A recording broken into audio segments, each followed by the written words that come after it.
And with that, we say hello and welcome to a fresh hour of CBS Sports HQ alongside former Marlins president David Samson. I am Hakeem Dermish, here to get you set for Game 2 of the World Series. David told you to take the Braves last night. That hit. Unfortunately, the Braves' victory also came with a cost. Starting pitcher Charlie Morton suffering a broken fibula out rest of the series. Braves have battled back from injuries all season, but there is no rest for the weary. Game 2 tonight back in Houston.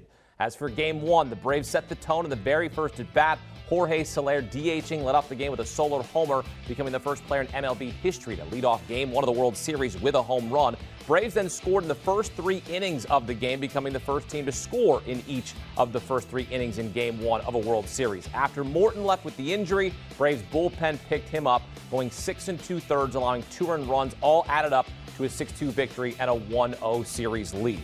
Now here's a look at tonight's pitching matchup. Braves ace Max Fried against Jose Urquidy. Fried has a 3.78 ERA in 3 starts this postseason. Urquidy lost his only start this postseason, allowed 5 earned over 1 2/3 at Boston in Game 3 of the ALCS.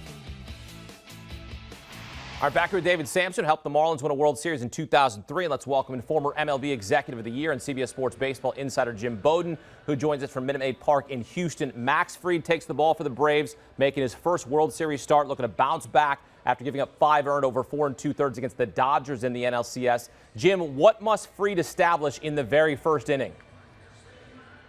Well, it's very important that he has fastball command early. He also needs to throw strikes and get ahead in the count. When he has fastball command and he can own the 4-seamer at the top of the zone and he can get the count to be 1-2 or 2-2, that's when he's the most effective. Why?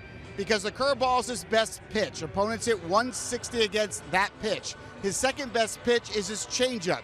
Opponents hit 167 against that pitch. So if he can establish in that first inning, throwing strikes, committing the fastball, that sets up his secondary stuff. And when that's on, watch out. This is a guy capable of giving 6 or 7 innings in this start. David, the Braves used 4 relievers last night in Game 1. What do they need from Fried tonight? Well, clearly this season and this playoff, starting pitching has not been at a premium. We had Valdez go 8 innings in the LCS, and we all thought that was an unbelievable accomplishment. In the old days, you'd want your starter to go 8. Right now, when I'm speaking to Fried, this is a game we want to get to sweep this road, first 2 games, and go home up 2-0.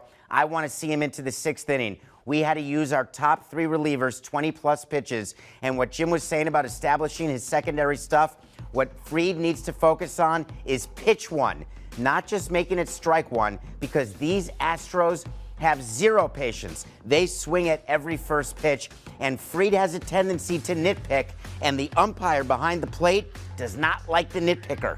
Therefore, Fried has to focus and get the ball close and let the Astros get themselves out. Ron Culpa, your home plate umpire for Game 2, by the way. Inconsistent, Dermish. We'll see. We'll see how that plays out. As for the opposing starter, Jose Urquidy, making his 2nd career World Series start, pitched 5 shutout innings in Game 4 of the 2019 World Series against the Nationals, but he's coming off a bad start in the ALCS, allowed 5 earned in 1 2/3 against the Red Sox.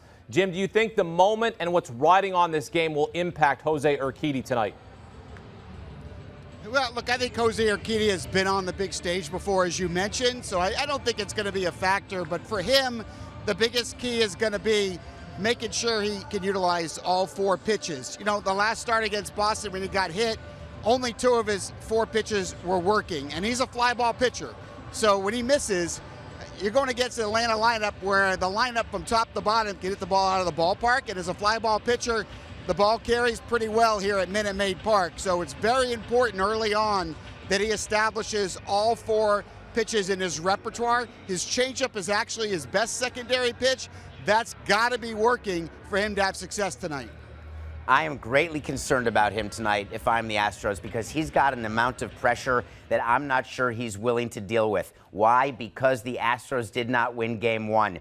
And I think in his mind, you had Garcia as a possible Game 2 starter. When he was given the ball for Game 2 and told about it, he's the type of pitcher where we would like to have told him as late as possible. In the postseason, there's press availability, so you can't keep it a secret. But I don't want him to get in his head the way Valdez admitted last night that he was overwhelmed by the pressure that came with pitching Game 1 of the World Series, and the Astros cannot afford a 2nd game in a row of their starting pitcher being unable to perform. All right, one big change in the lineup from the Braves standpoint. Eddie Rosario now leading off instead of batting fifth, so Jorge Soler now batting fifth. What do you make of the change here with Eddie Rosario leading off? I think it's lefty-righty. I like Rosario much better at the top of the lineup, frankly, because when he's in the 5-hole, I worry that he's going to worry too much about being a run producer. And when he's at the top of the lineup, it's just get on base and let the guys behind you drive you in and wreak havoc on the bases and all the things that he's done that made him the LCS MVP. As he goes, it seems, so does his team. And when you're at the top of the lineup, you're just more into the game. You get to start immediately. I love this. Jim, your reaction to the move. Also, Jock Peterson moved up in the lineup, now batting sixth tonight instead of what he batted last night, eighth. Yeah, look, I think Brian Snitker really doesn't tweak his lineup that much outside of who the pitcher is against him. I think Jock Peterson matches up extremely well in this matchup against Jose Urquidy, so I understand the decision that he made there. All right, so we've attacked some of the big storylines here. David, let me get the biggest storyline for you in this Game 2 of the World Series. I think it's about the Astros top of the lineup. You cannot have Altuve and Bregman and then Correa all take the donut tonight. If they do what they did last night, which is a total of 0, if you had the over-under of 0.1 hits, you better have gone under with these three. If that happens again, game over, series over. Atlanta goes back home up 2-0. Jim, your biggest storyline is what? Oh, it's the roof. It's going to be open, and the players don't want it open. The roof has been closed the whole year for the Houston Astros players. They want it closed. They like the air conditioner. When the roof is open, the ball flies out of this ballpark.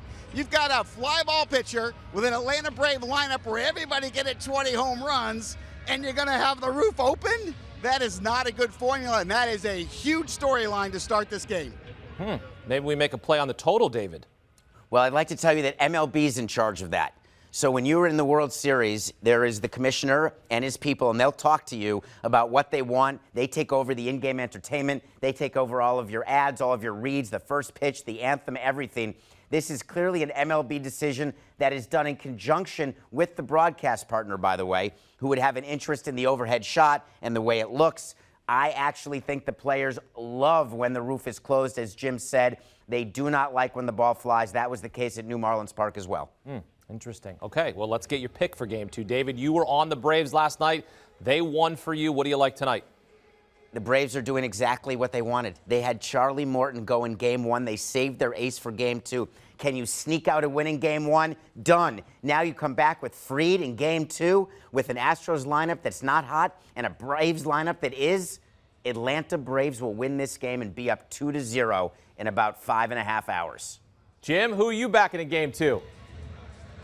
Yeah, so everything intellectually in my brain says that the Braves are going to win this game, but I'm going to pick the Astros winning 8-5. Why? Because that's what I love about baseball. The unpredictable happens every single night. I picked the Astros to win this series in 6. I'm going to stand by that, but it would be awful helpful if they could win this one and even the series 1-1. So I'm going to say Astros somehow win this one 8-5. I'm going to continue my theme here. Braves on the run line to win by 2. Let's get it. Let's get after it. Let's get after it. Jim, great stuff. Pre-game there in Houston. We'll see you post-game, Game 2 of the World Series here on CBS Sports HQ. David with us all evening as well. And get this, in the current 2-3-2 World Series format, only 3 of the 26 teams have gone on to win the World Series after losing the first 2 games at home. So you do not want to go down 0-2 tonight for the Houston Astros. First pitch just after 8 Eastern. And we will have it wrapped up for you here on CBS Sports HQ. Want a sports network that delivers everything that matters about the game? The highlights, the picks, the instant analysis. No yelling, no fake debates, no politics. Hit the subscribe button and never miss a moment.